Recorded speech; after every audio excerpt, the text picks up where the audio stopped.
पाई network के system के अंदर जिस तरह का अपडेट हमें डे टू डे मिलता जा रहा है, आपने देखा होगा कि पाई नेटवर्क इकोसिस्टम के भीतर बहुत सारे एप्लीकेशंस ऑलरेडी इंस्टॉल्ड है, लेकिन अभी तक कोई भी एप्लीकेशन पूरी तरह से पाई नेटवर्क कोड टीम की तरफ से वेरीफाइड नहीं हुआ था। लेकिन आज जैसा अपडेट देखने को मिला है, पाई नेटवर्क इकोसिस्टम के भीतर पहला एप्लीकेशन जो पाई नेटवर्क कोड टीम की तरफ से फुल्ली वेरीफाइड होकर आज पायनियर्सों के लिए ओपन कर दिया गया है, ताकि पायनियर्स इस एप्लीकेशन में जितनी भी एक्टिविटीज मौजूद है उस एक्टिविटीज को रन कर सके। और उस एप्लीकेशन का नाम है फ्रूटी पाई गेम। और जिस तरह का अपडेट आज पाई नेटवर्क की तरफ से मिला है, इस पर लिखा है Fruity Pi game become a first verified application on Pi ecosystem. This is verified mainnet application that use real Pi and it's approved by Pi code team. तो अभी धीरे धीरे आपको सभी एप्लीकेशन इस इकोसिस्टम के थ्रू पाई नेटवर्क के system में आपको देखने को मिलेगा। तो सबके मन में ये आशंका हो सकती है या कोई क्वेश्चन हो सकता है कि पाई नेटवर्क ने इस गेमिंग एप्लीकेशन को ही पहले अनुमति क्यों दिया है? और भी तो बहुत सारी एप्लीकेशंस पाई नेटवर्क इकोसिस्टम में मौजूद है। अगर वो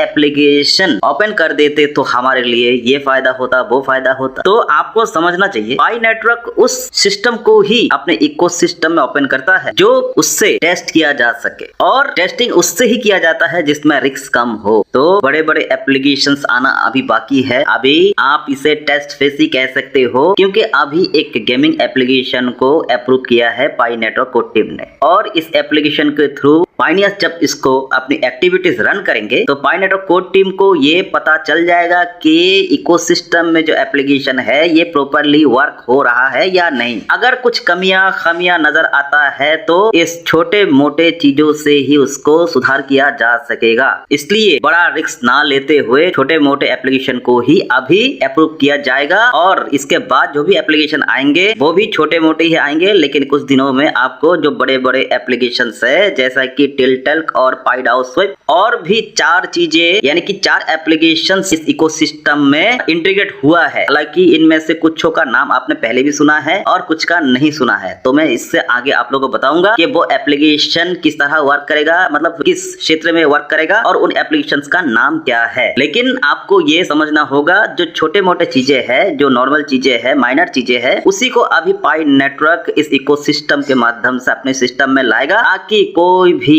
चूक ना हो। तो इसलिए आप लोगों को बिल्कुल भी चिंता करने की आवश्यकता नहीं है। क्यों ऐसा छोटा चीज यानी कि छोटे एप्लीकेशंस को जिसमें हमारा कोई काम नहीं है, इस तरह का एप्लीकेशंस को क्यों अभी पाई नेटवर्क अप्रूव कर दिया है? तो इसके पीछे भी ये वजह है ताकि ये सिस्टम हैक ना हो, इस सिस्टम के ऊपर कोई लोड ना आए और वो धीरे धीरे अपने बड़े बड़े जो एप्लीकेशंस है यानी कि जो यूटिलिटीज है उसको रन कर सके और कोई भी दिक्कत आगे ना हो। और साथ ही अभी 4 और एप्लीकेशन आपको पाई नेटवर्क इकोसिस्टम के अंदर देखने को मिलेंगे। हालांकि जैसा कि मैंने कहा, इसमें से कुछ का नाम आपने पहले भी सुना है, लेकिन कुछ एप्लीकेशंस का नाम आपने नहीं सुना। तो इस पर लिखा हुआ है new support USDC buy and sell via 4 partners. पहला है बेनिक्सा, दूसरा है मनीग्राम, तीसरा है लाइटबिट और चौथा है USDC swap, in which Banxa is also a partner of Pi network. ये सभी एप्लीकेशंस आपको इकोसिस्टम के अंदर देखने को मिलेगा। हालांकि बेनिक्सा ऑलरेडी अभी वर्क कर रहा है, लेकिन ये जो 3 एप्लीकेशंस है, मनीग्राम, यूएसडीसी स्विप.com और लाइटबिट, ये तीनों एप्लीकेशन भी बहुत जल्द इंटीग्रेट होने वाला है और ये सभी पाई नेटवर्क में बाय एंड सेल करने का काम करेगा। तो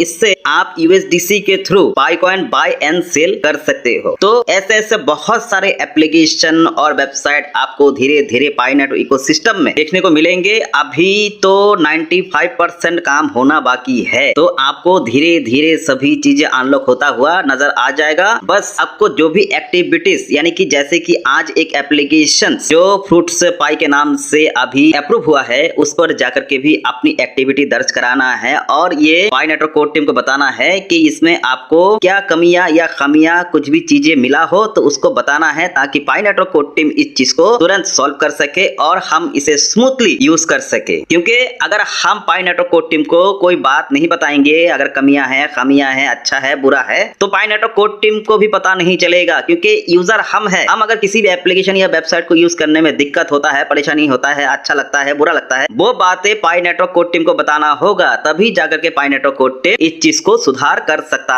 है और हम इस एप्लीकेशन या वेबसाइट को स्मूथली यूज कर सके। इसके लिए हमें भी इसको यूज में लेना चाहिए। और साथ ही बहुत सारे बैंक भी अभी पाई नेटवर्क इकोसिस्टम के साथ इंटीग्रेट होने जा रहा है और इसमें आप क्रॉस बॉर्डर ट्रांजैक्शन भी बड़े आराम से कर सकोगे। तो ये तो रही बहुत बड़ी बड़ी जो अपडेट है, जो आ गया है और आना बाकी है। लेकिन साथ ही बहुत सारे मित्रों का ये भी क्वेश्चन आ रहा था कि जो वैलिडेटर रिवार्ड है वो हमें कब तक मिलेगा। हालांकि वैलिडेटर रिवार्ड के लिए अभी तक पाई नेटवर्क कोर टीम ने किसी भी तरह का अनाउंस नहीं किया है, क्योंकि अभी भी बहुत सारे पायनियर्स का केवाईसी पेंडिंग में है। तो मुझे लगता है केवाईसी जब तक 70, 80, 90% नहीं हो जाएगा, जो उनका एक थ्रेशोल्ड लिमिट हो सकता है, उसके बाद ही पाई नेटवर्क का जो वैलिडेटर रिवार्ड है वो अनाउंस करेगा पाई नेटवर्क कोर टीम की तरफ से। तो आप लोगों को काम करते जाना है, क्योंकि पाई नेटवर्क जब माइनिंग स्टार्ट हुआ था तब हमें भी नहीं पता था कि पाई नेटवर्क का एक्चुअल प्राइस क्या होगा। लेकिन आज जो भी प्राइस है, एक अच्छा खासा प्राइस हम बोल सकते हैं कि एक्सचेंज में आपको दिखाई दे रहा है और हम बहुत जल्द हमारा जो रियल प्राइस है वो रियल टाइम में हम अचीव करने वाले हैं। तो